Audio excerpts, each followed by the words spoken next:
Ada ulama yang sangat keras ya, yang sangat ketat mentasfih hadis. Namanya Imam Ibnul Jauzi, Abul Faraj Ibnul Jauzi. Beliau mengarang kitab Al-Mawdu'at 3 jilid. Dari ketatnya sampai ada hadis Muslim dimaudukan sama dia. Ulama-ulama semuanya marah karena Ibnul Jauzi keterlaluan. Ada 4 hadis dari Musnad Ahmad bin Hambal juga dimaudukan. Beberapa hadis dimaudukan. Tapi ketika Ibnul Jauzi mengarang kitab-kitab tasawuf, tidak selektif. Ya mungkin terbawa perasaan sufinya. Yang dhaif-dhaif, kadang yang palsu juga dipakai. Itu Ibnul Jauzi.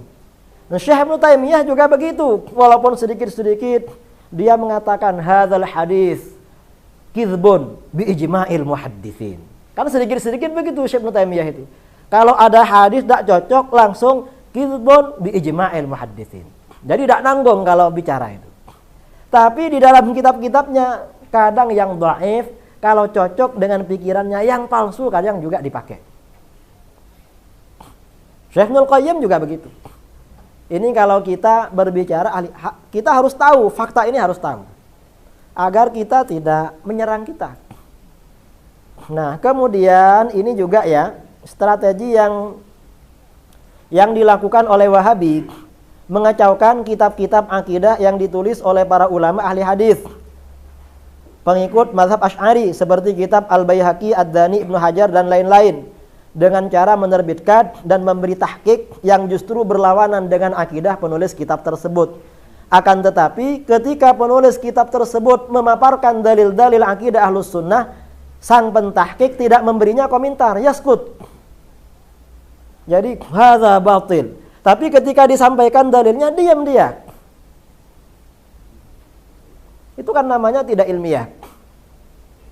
Ini strategi mereka. Kemudian, keempat, Wahabi ini juga rajin menyebarkan riwayat dan kitab palsu tentang akidah mereka. Dan dinisbatkan kepada para ulama salaf dan ahli hadis. Contohnya seperti Aqidatul Imam Asy-Syafi'i. Ini jamaah haji kalau pulang dari Mekah, diberi hadiah kitab Akidah Imam 4, Aqidatul A'immatil Arba'ah. Salah satunya Akidah Imam Syafi'i. Dan ini kata ulama ahli hadis dalam kitab Lisanul Mizan, Mizanul I'tidal, kemudian dalam kitab Tarikh Madinatu Dimashqah, Tarikh Baghdad, semuanya mengatakan ini adalah maudhu, palsu. Dan Wahabi tahu kalau ini palsu. Cuma karena ini cocok dengan akidah Mujassimah, disebarkan itu. Itu Wahabi. Terus Ar-Raddu 'alal Jahmiyah mansub ila Ahmad bin Hambal, Kitabur Ru'ya was Sifat mansub ila Ad-Darqutni. Ini juga palsu. Jadi ahli hadisnya Wahabi. Nah, tadi ada pertanyaan ya. Ini di hubungan Wahabi dengan Ibnu Taimiyah sebenarnya bagaimana? Jadi begini, di kalangan Hanabilah ya,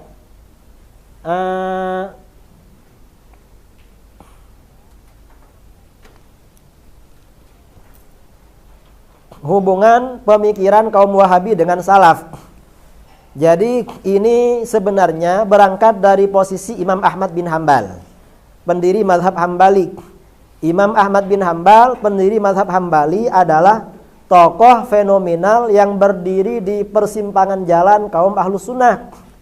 Semua kelompok yang mengklaim Ahlus Sunnah, baik Asy'ariyah Maturidiyah di satu pihak, maupun Ghulatul Hanabilah, Mujassimah Hasyawiyah di pihak lain, sama-sama mengklaim pengikut akidah Ahmad bin Hambal.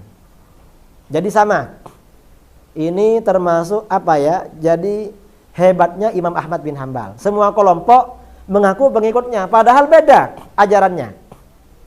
Dan ini seperti dikatakan oleh para ulama, rajulani sholihani buliya bi ashabin su, Ja'far bin Muhammad wa Ahmad bin Hambal.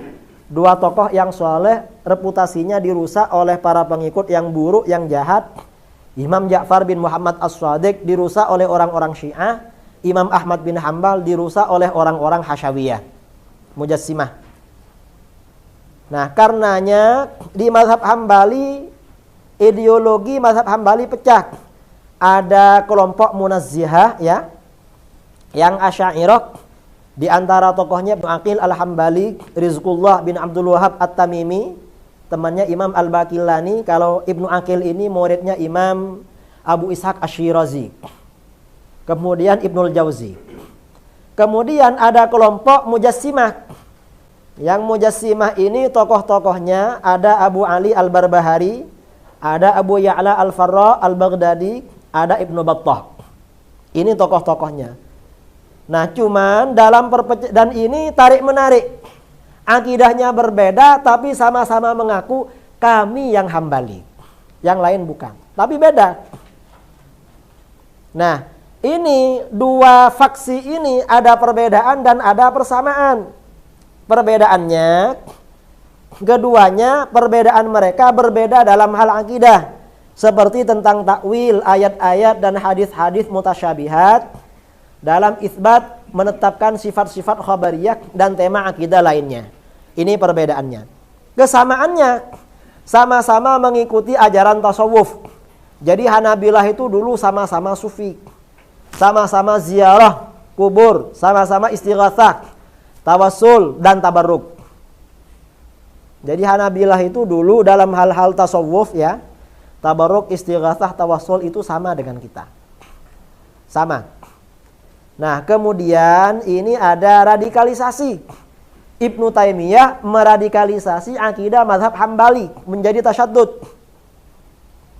Jadi Ibnu Taimiyah satu-satunya tokoh yang merubah haluan mazhab Hambali menjadi lebih ekstrim. Terutama pertama dalam mendukung aliran Ghulatul Hanabilah yang cenderung tajsim dan mengikuti aliran Karramiyah. Dibela mati-matian dalam banyak kitabnya.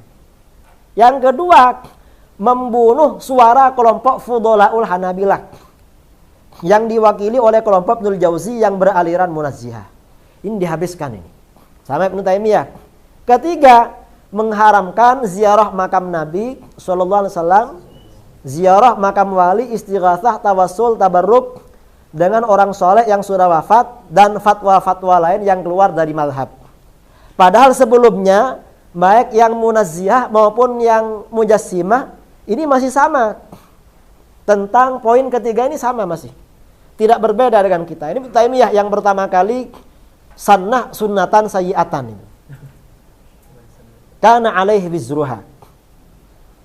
Kemudian walaupun begitu ya, meskipun demikian Ibnu Taimiyah tidak sepenuhnya melarang semua tradisi kaum sufi.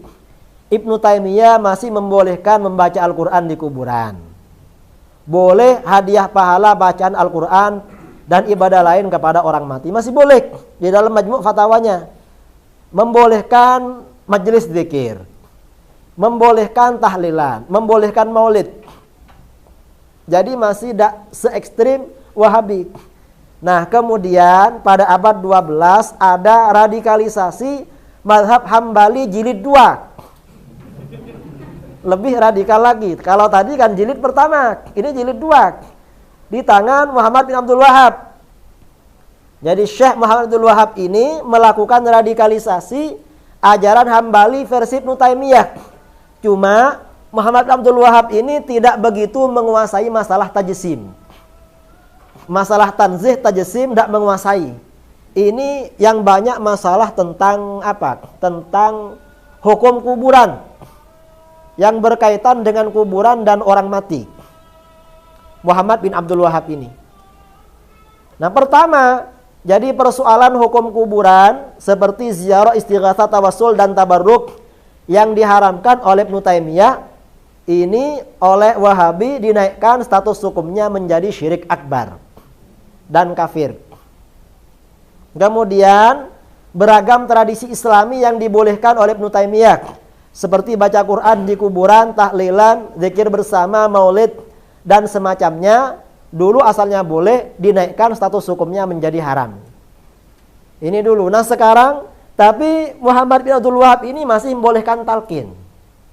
Talqin itu di dalam ahkam tamanil maut masih boleh. Nah Wahabi yang sekarang sudah tidak boleh itu. Jadi talqin sudah tidak boleh.